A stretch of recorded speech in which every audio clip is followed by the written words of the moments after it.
Hello and welcome back my YouTube session. तो आज के वीडियो में हम करने वाले हैं NCERT solutions of reproductive health bio class 12 chapter number 4। इससे पहले हमने इस चैप्टर का एक्सप्लेनेशन सीखा था, मतलब सीखा था इस चैप्टर में क्या क्या है, कौन कौन से टॉपिक हैं, वो मैंने आपको बताए थे बिल्कुल एक शॉर्ट वे में, ताकि अगर आपने पूरे साल कुछ नहीं पढ़ा है तो आप मेरी वीडियो से क्विक रिवीजन कर सकते हो। ठीक है, तो विदाउट एनी वेस्टिंग टाइम हम आज की भी एनसीईआरटी के सॉल्यूशंस को स्टार्ट करने जा रहे हैं। उससे पहले मैं आपको बता दूं, अगर आप मेरे यूट्यूब चैनल पे न्यू हो तो मेरा चैनल जल्दी से सब्सक्राइब कर लो और बेल आइकन को भी प्रेस कर देना, ताकि मैं इसका सेकंड पार्ट अपलोड करूं तो आपके पास जल्दी से नोटिफिकेशन आ जाए। ठीक है, क्योंकि ये वीडियोज़ आपके लिए बहुत ज़्यादा इंपॉर्टेंट होने वाली है, क्योंकि मैं एक एक वर्ड समझाती भी हूँ अच्छे से और मैं सब कुछ बताती हूँ। ठीक है, तो without any delaying let's start the today's session.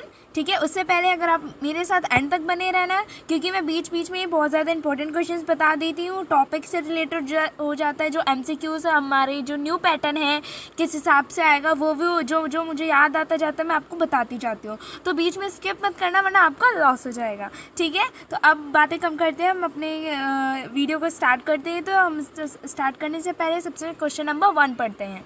ठीक है, क्वेश्चन नंबर 1 पढ़ते हैं। What do you think is the significance of reproductive health in a society. ठीक है, तो आपको देखो, आपका कॉन्सेप्ट जो है ना इतना क्लियर होना चाहिए कि आपको क्वेश्चन पढ़ते ही वो चीज़ मेकअप हो जाए आपके माइंड में कि हाँ हमसे पूछ क्या रहा है।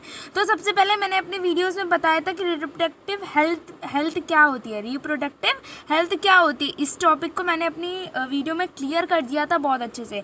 जब तक आपको इस चीज़ का मतलब नहीं पता होगा तब तक आप अपनी क्या कर सकते हैं कि इसके क्या बेनिफिट्स हैं, क्या क्या सिग्निफिकेंस है, वो आप अब नहीं बता पाओगे। तो सबसे पहले रिप्रोडक्टिव हेल्थ क्या होता है वो जान लेते हैं। देखो, किसी ने भी चैप्टर नहीं पढ़ा है वो सीधे एनसीईआरटी सॉल्यूशंस कर रहा है, तो उसके लिए मैं रिकमेंड करूँगी सबसे पहले आप मैंने वीडियोस बनाई हैं वो आप देखो, उसके बाद यहाँ पे आप मेरे एनसीईआरटी सॉल्यूशंस देखो, कॉन्सेप्ट बिल्कुल क्लियर हो जाएगा और आपके बहुत अच्छे मार्क्स आएंगे। ठीक है, उसके लिए भी देखो मैं यहाँ पे बता दे रही हूँ कि रिप्रोडक्टिव हेल्थ क्या होता है। Can be term as the total wellbeing in possible all the aspects of reduction includes emotional, physical, behaviour and the social wellbeing. ठीक है, मतलब जो किसी के भी इंसान को जो हर तरीके से ठीक है, इमोशनली ठीक है, फिजिकली ठीक है, वो हर तरीके से ठीक है, तो उसको हम किस में अंडर में करेंगे, रिप्रोडक्टिव हेल्थ में उसको कैटेगराइज करेंगे। और मतलब कि उसका रिप्रोडक्शन जैसे होता है उसमें कोई भी प्रॉब्लम ना हो, तो उसको क्या बोलेंगे, हम रिप्रोडक्टिव हेल्थ बोलेंगे। ठीक है, अब इसका सिग्निफिकेंस क्या है हमारी सोसाइटी में, तो हमारी सोसाइटी में इसका सिग्निफिकेंस क्या है कि knowledge of reproductive health prevents the cases of STDs in society. It also let parents to avoid unwanted pregnancies. ठीक है, तो अभी हमने अपने चैप्टर में देखा था कि इसका सिग्निफिकेंस क्या है। अगर देखो किसी ने मेरे वीडियोस बहुत अच्छे से देखी है ना, तो मैं पक्का बता रही हूँ उसको एनसीईआरटी सॉल्यूशंस ये वीडियो देखने की ज़रूरत नहीं है, क्योंकि इसके कॉन्सेप्ट बिल्कुल अच्छे से समझ में आ गए होंगे। ठीक है, तो इसकी सिग्निफिकेंस क्या है कि देखो, जितने लोगों को पता चलेगा कि ऐसी चीज़ों से एसटीडीज होती हैं, सेक्सुअल ट्रांसमिटेड डिजीज़ होती हैं, ठीक है, भयंकर वाली, जैसे एड्स है, हेपेटाइटिस ए है, ठीक है, ये सारी डिसीज़ होती हैं, तो कोई भी अनसेफ और या अनप्रोडक्टिव नहीं करेगा, कोई भी अनप्रोडक्टिव कोइटस नहीं करेगा। ठीक है, और जैसे कि लोग क्या करते हैं कि पॉपुलेशन सबसे ज़्यादा बढ़ रही है, तो उसको कंट्रोल करने के लिए अनवांटेड प्रेगनेंसीज़ के बारे में उनको बताना कि आप कैसे कॉन्ट्रासेप्टिव यूज़ करके ये कर सकते हो। ठीक है, तो इसके 2 रीज़न मैंने यहाँ पे बता दिए। तो चलो, ये हमने कर लिया फर्स्ट क्वेश्चन, आई होप अच्छे से समझ में आ गया होगा।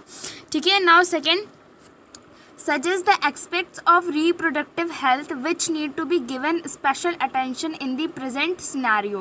ठीक है, तो आज की डेट में रिप्रोडक्टिव हेल्थ में ऐसे कौन सी चीज़ें हैं जिस पे हमें ध्यान देने की ज़्यादा ज़रूरत है। तो देखो, वो आपको ही खुद ही नॉलेज में होगा, बट आप मैं एक बार रिवाइज आपको पता है करा देती हूँ, ताकि आपको जो कॉन्सेप्ट है वो आपका क्लियर हो जाए। देखो, एक तो सबसे पहले पॉपुलेशन इतनी बढ़ रही है, उसको कंट्रोल करना बहुत ज़रूरी है।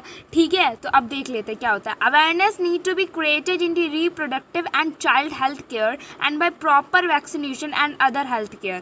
ठीक है, जैसे कि लोगों के बीच में ये चीज़ के बात की अवेयरनेस फैलाना, डैट की चाइल्ड हेल्थ कितना अच्छे से करना है। ठीक है, अनवांटेड प्रेगनेंसीज को कैसे हटाना है, 1 is fun ऐसे स्लोगन बने थे, हम दो हमारे दो। ठीक है, और उन बच्चों की जो न्यूबॉर्न बेबीज है उनकी प्रॉपर वैक्सीन कराना। तो सेकेंड पॉइंट क्या है हमारा, awareness about the reproductive organs, adolescents, hygienic, safe, ठीक है, ये सारी सेक्सुअल और एड्स के बारे में बताना, सेक्स एजुकेशन लोगों को प्रोवाइड कराना कि हाँ कैसे करना है, कितना सेफ करना है और कितना अलर्ट रहना है, ठीक है, और कॉन्ट्रासेप्टिव मेथड्स के बारे में बताना। ये सारी चीज़ें हैं जिनके ऊपर हमें ध्यान देने की ज़रूरत है। Now third question, is sex education necessary in schools? Why? Your sex education is necessary. क्यों नेसेसरी है? To save the students from misconception and myth about the sex related topics, ठीक है, उनके बताना कि कैसे, मतलब कि जो सेक्स रिलेटेड टॉपिक्स होते हैं उनके बारे में उनको एजुकेशन प्रोवाइड कराना, फिर सही knowledge about the adolescence, reproductive organs के बारे में, हाइजीनिक के बारे में, सेक्सुअल प्रैक्टिस के बारे में, एसटीडीज़ के बारे में बताना। इस वजह से जो हमारी सेक्स एजुकेशन है वो नेसेसरी है स्कूल्स में प्रोवाइड कराना, ठीक है। Then fourth question, do you think that reproductive health in our country has improved in past 50 years? Yes, तो इम्प्रूव हुई है। कैसे हुई है? तो ऐसे 3-4 रीज़न है जिसकी वजह से वो, ये देखो ये क्या हो रही है, जो IMR है वो क्या कर रही है, डिक्रीज़ कर रही है। फिर चाइल्ड का इम्यूनाइजेशन एंड वैक्सीनेशन हो रहा है, पोस्ट नेटल केयर भी इम्प्रूव्ड हो रही है, ठीक है। फिर देन फैमिली प्लानिंग भी कुछ लोग कर रहे हैं। तो क्या कर रहे हैं लोग, छोटी फैमिलीज़ बनाने के लिए क्या कर रहे हैं लोग, मतलब कि कोशिश कर रहे हैं। फिर डिस्क्रीज रेट इन एसटीडीज़, जब से लोगों को पता चला है कि ये थोड़े बहुत ज़्यादा डेंजरस बीमारी होती है, तब तक लोग क्या कर रहे हैं, अनप्रोटेक्टिव नहीं यूज़ कर रहे हैं।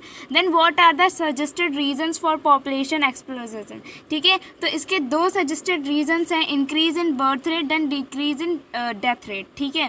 तो पॉपुलेशन बढ़ने के क्या 2 मेन रीजंस हैं हमारे पास? देखो, इंक्रीज़ क्या कर रहा है, बर्थ रेट कर रहा है, डिक्रीज़ क्या कर रहा है, डेथ रेट कर रहा है, जिसकी वजह से कम मौतें हो रही हैं, ठीक है, और क्या बॉर्न क्या हो रहा है, ज़्यादा हो रहा है ना, ठीक है। तो आज की वीडियो में हम यहीं तक पढ़ेंगे, आगे का कंटिन्यू हम कल करेंगे, ठीक है। तो आई होप आपने जितना भी मेरे से सीखा है, क्वेश्चन आंसर्स में थोड़ा स्पीड भी बोल रही हूँ, बट कोई नहीं, आप मेरे क्वेश्चन आंसर्स का भी स्क्रीनशॉट ले सकते हो। आई होप आपको अच्छे से समझ में आ गया होगा। कोई भी प्रॉब्लम है तो आप मुझे कमेंट सेक्शन में पूछ सकते हो। और कल की वीडियो की हम कल अपलोड करेंगे, जिसमें हम 6th से 12th क्वेश्चन तक करेंगे।